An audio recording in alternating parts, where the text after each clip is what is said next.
తెలంగాణ ముఖ్యమంత్రి కేసీఆర్ ఓ కొత్త చట్టాన్ని అమల్లోకి తీసుకొస్తున్నారు. ఇకపై ఎవరైనా సరే ప్రభుత్వాన్ని, సీఎంను దూషించినా, అభ్యంతరకరంగా మాట్లాడినా ఇక కేసులు పెట్టేయొచ్చు. ఇందుకోసం ఐపీసీలోని 506, 507 సెక్షన్లను ఉపయోగించుకోబోతున్నట్లు తెలుస్తోంది.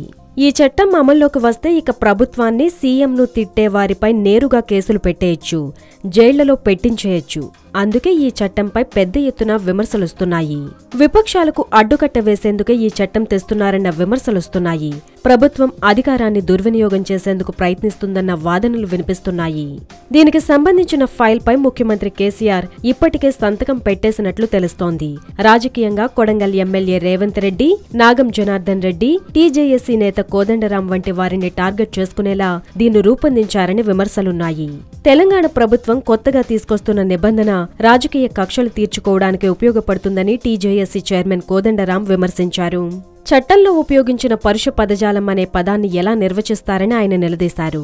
గట్టిగా మాట్లాడితే పోలీసులు కేసు పెట్టాలన్న నిబంధన దారుణంగా ఉందని ఆయన కామెంట్ చేశారు.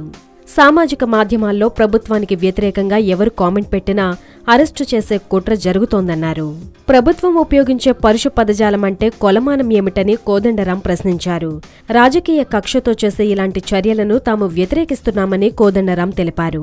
తెలంగాణ ప్రభుత్వం ఇప్పటికే మందకృష్ణ మాదిగ, వంటేరు ప్రతాప్ రెడ్డి, అద్దంకి దయాకర్పై రాజకీయ కక్షతో కేసులు పెట్టిందని కోదండరాం గుర్తు చేశారు. కేసీఆర్ సర్కార్ అమల్లోకి తీసుకురాబోతున్న ఈ చట్టం ద్వారా సోషల్ మీడియాను కూడా కంట్రోల్ చేసే ఆలోచన ఉన్నట్టు తెలుస్తోంది. ఇది ప్రజాస్వామ్యానికి ఏమాత్రం మంచిది కాదన్న విషయంలో వేరే అభిప్రాయమే లేదు. ఈ వీడియో గనుక మీకు నచ్చినట్లయితే లైక్ చేయండి, షేర్ చేయండి అండ్ సబ్స్క్రైబ్ చేయండి.